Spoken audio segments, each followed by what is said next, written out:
a Canadian radio sanctuary podcast. Our guest is Tom DeSorcy of the Hope Fire Department. He's the fire chief there.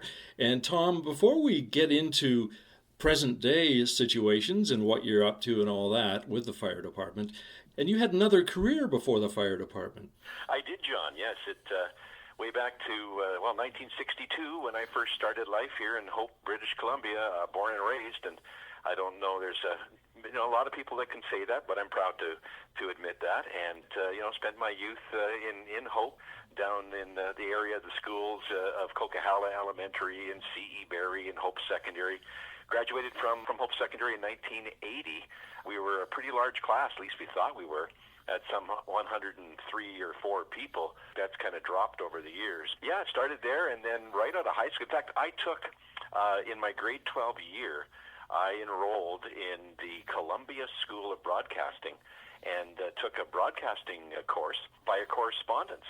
It was during that time of my grade 12 year that I started to freelance for the local newspaper, doing some photography, as well as working for the local radio station, which was CKGO, part of Fraser Valley Broadcasters. So that started there, doing some freelancing. In fact, the radio career, I guess, got its start on a Saturday morning feature called the Hope Secondary or the High School News. And I would go in there in the afternoons of a Thursday or Friday, record the high school news, which would run on a Saturday. And it got to a point where I was actually operating the board and recording it myself and didn't need anyone to do that. Therefore, I went through from Columbia. They wanted me to come down to Vancouver to do board training, as you call it, to work all the dials. And I said, well, I'm actually working at a radio station because I did start at CKGO doing some fill-in weekend work after doing the high school news. So that was where my career in radio all began. Now, when you were in school, what clicked with you in your mind to say, yeah, this radio thing seems interesting? I'd always had, I've always been involved in theater, always been involved with the band, playing music. Being on stage and being out there front and center was kind of the appeal to me always. I kind of found early on that I could stand up in front of a class and actually read passages from books and such with, really no hesitation or difficulty. Reading out loud was something I enjoyed doing. And then I got into, in grade 9, 10, I'm thinking, got into Vancouver radio, and my I wanted to be, that was my goal, was that I was either going to be a professional musician, I was either going to be a radio DJ, or I was going to be a bartender. That was my list of goals early on, that I wanted to be out there in entertainment and in clubs and things. So again, I used to do the DJ thing for dances and such, and probably around grade 11, 12, I started to do a couple of those gigs. And then I really hooked into 14C Fun in Vancouver. That was my radio station that I wanted to work for. I wanted to be a rock jock at C Fun, and I wanted to be like the late great Daryl B. That was my idol in the day, listening to that voice. And it's where I through another couple of folks at the Fraser Valley Radio Group, got the nickname at the time Tommy D, and carried that on for the rest of the radio career at any rate. Interesting. Yeah, Daryl Burlingham has influenced many people. Yeah. So what stations were you at? I know at one point a fascinating part of your career, from my perspective, was Satellite Radio Network. That's correct. I started, again, at CKGO in Hope, which is part of Fraser Valley Radio, at CKGO, CHWK, and CFER in Abbotsford. So part of that network, we fed newscasts and such from Hope to the Western Information Network, which was at CKNW then.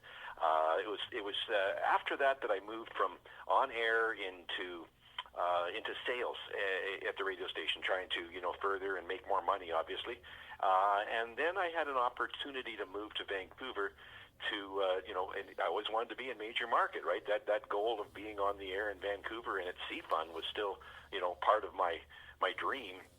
I ended up working for a beverage alcohol company and became a liquor sales rep with Hiram Walker and the company that owns Canadian Club rye whiskeys and all kinds of different products that we ended up being one of the sales reps in Vancouver. So I moved into the city, my very first time ever living by myself in an apartment ever, leaving Hope and living in Richmond and going out making calls. This is a company that at the time sent me to, as part of a team, to Europe, where we took wine sommelier training, and ended up, seeing the world, so to speak, and learning all this craft.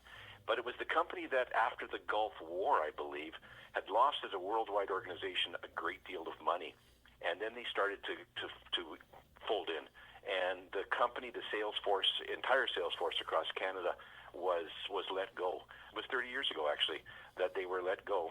And we were gone, and it was where I connected with a old friend from Fraser Valley Radio, got me together and introduced me to a few people, and I started doing a weekend operating shift at CKWX in Vancouver when it was a country station, and then I was pulled over to the all-night and weekend show on the satellite radio network and did a program called Country Coast to Coast, and we were on the air as the all-night people, all-night radio show for some 65 radio stations across Canada at the time. That's quite an amazing experience to have such a broad reach, eh? Totally a broad reach, where at the time, and brilliant at the time, in today's world of like satellite radio and such, where you could listen to, a radio station centered out of Nashville and be, broadcast around the world. We were broadcast out of Vancouver, but we never really told anyone we were live from Vancouver. We were your local radio station. I recall a story where I was the all-night guy, and I relayed this story when I was actually in Gander, Newfoundland. I was doing a presentation at a fire conference in Gander, Newfoundland. I said, back in the day, in 1990, 1991, I was the all-night guy on the radio station in Gander, albeit for only a couple of hours because of the time zone switch. We came on at midnight Pacific, and I had people phone in looking to make a request at 4:30 in the morning their time, and they couldn't believe when I told them that I was actually in Vancouver broadcasting all the way across Canada. It was quite remarkable for them, I think. Yes, in the, I was going to say pre-internet era, but the internet was in its infancy then, at least. And that's something I always think back to, like the internet. We never had that in radio in Hope, for example, at CKGO. We were lucky to get a fax machine to feed radio advertising copy back and forth to each other, and it was on the telephone we were doing ad changes. So further to that, after the gig came to an end at SRN at WX, I started out looking back into the valley again and had an opportunity to come back to Hope. I did a little stop off in Chilliwack and Abbotsford doing some operating shifts and things just to help out. And then the station manager's position became open at CKGO, and it was a 2-month secondment for a leave of absence. And I had said to the president or the owner of the company at the time, one of the owners, that I was interested if there was an opportunity, and he said absolutely, and that was the beginning of me being the station manager. And then I think Star FM had come on board by then, and then that was the switch over, you may recall, back to when we became Radio Max as part of that oldies network. Mm-hmm. When did the fire department come into the picture? Well, the fire department was always there. I joined the Hope Volunteer Fire Department in 1983 when I first started at CKGO, which is unique in being the media and being a first responder, so to speak. The fire department in the day, in 83, there were 3 fire departments in the Hope area. There was an area outside of Hope known as Kakwa Lake, an area outside of Hope to the west known as Silver Creek, and then the downtown Hope or Town of Hope area. And each of those areas had their own fire departments. And I joined the Hope Fire Department. My father used to work at the Municipal Hall here in Hope, and he was a member of the fire department. And honestly, those days, the fire service was a lot different. It was a social club. It was a gathering of people that got together and met and socialized and had functions and went to the odd fire. That, of course, totally has turned over the years as we have changed what we do. And when they went to just fires it had to be something burning, where in Hope today, or in anywhere today, it's fires and medical calls and motor vehicle incidents and you name it that we're attending. So back in '83, I joined the fire department, got involved, then left town for a couple of years, came back to town, and when I came back as the station manager, I had moved into the Silver Creek area. Town of Hope had since amalgamated the areas of Coquille Lake and Silver Creek and became the District of Hope. But they hadn't amalgamated the three fire departments into one department as of yet. I lived in the Silver Creek area. I then got back into the fire service and joined the Silver Creek Volunteer Fire Department at the time and became a member there. And then the district came out and said, we really shouldn't have three fire departments operating in our community. We need one fire department with one fire chief and not three. And it was that time in 1998 that they put out a posting within the fire department internally and said, would someone like to oversee this amalgamation over a 10-month contract? And I put my name in, and there I was. I was the interim fire chief for some 10 months to start back in 1998, 99. When did it become a full-time position for you? It was around that time, shortly when I was in the midst of this, where I recognized or thought about the fact that obviously this is something that I wanted to do. I was really enjoying that part of it, to be in the fire service, to be a career firefighter, and I thought to myself that I need to take some extra training. I need to find a way to put myself in a position, if a position is actually offered me at the end of the 10-month contract. Through the work of the CAO, the chief administrative officer here at the District of Hope at the time, had someone that he knew at the JI, the Justice Institute of BC. They just started a course known as Fire Officer and had me enrolled. And I went to the course to get the extra training. I had the blessing of the owner of the company at the time, of Fraser Valley Broadcasting, and went there. And one day a week, and every second Wednesday, I was in New Westminster taking this course for 16 weeks, from September right through, or longer than that actually, right through until just about December, almost January of 2000. So it was then that I took that training. It was that same time that Fraser Valley Broadcasters sold the company to Rogers, and Rogers had come into play. And as things turned out, the radio station Hope was going to be strictly a fed from Chilliwack, and we pretty much closed the doors. It was March of 2000.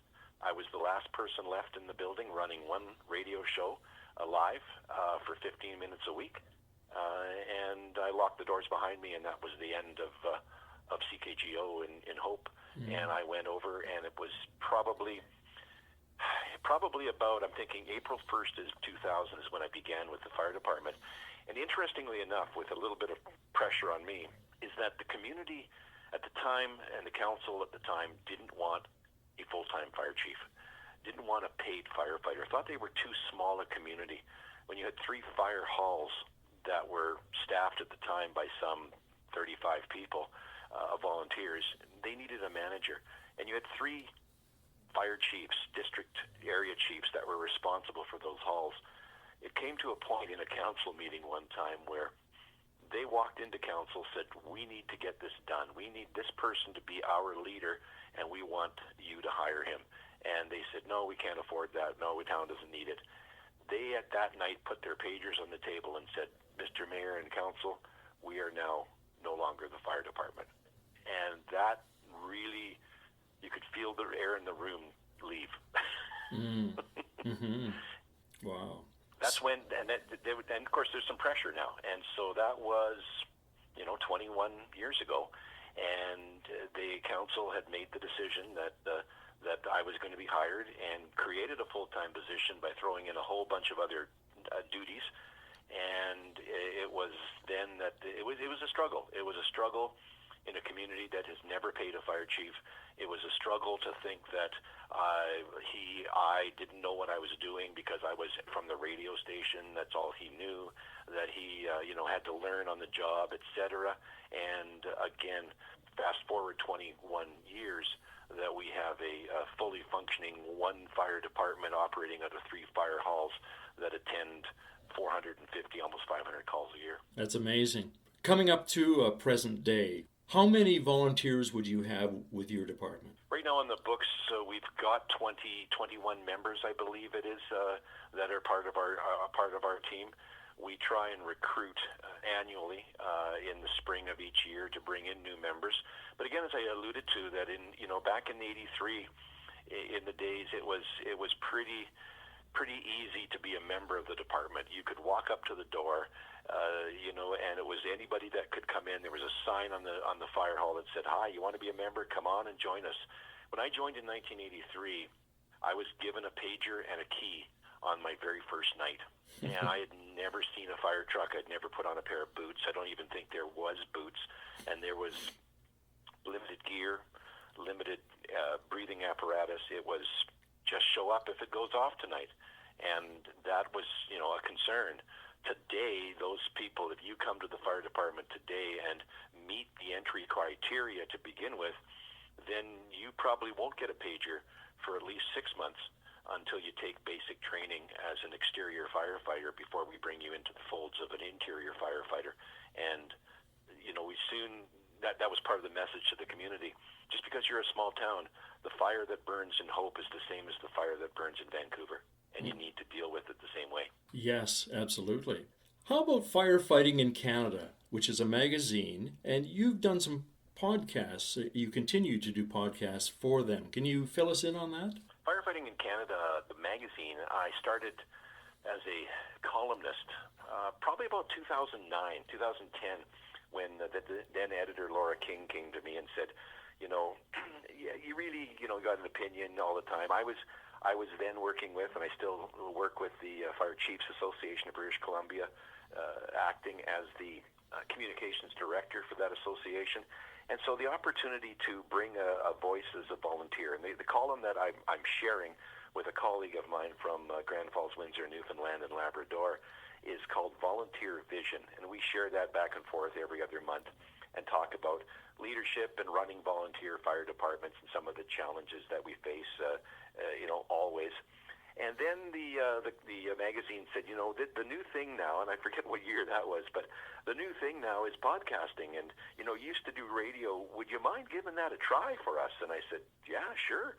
So we do once a month, interviewing guests from across Canada, involved obviously in the fire service, talking about the 3 R's is one of my topics, recruitment, recruitment, retention, and retirement in the volunteer fire service. And different columns, different, leadership things that I touched on. In fact, there's one item that I borrowed from the Fraser Valley. I don't know if you knew that at all. And what is that? It was a leadership style that I wrote on and I spoke on at conferences that I got from the days when I used to do a talk show here in Hope. We used to do much like Chilliwack had a talk show called Let's Talk, and we adopted that title as well and did our talk show. And once a month or so, our good friend Brian Minter would come on.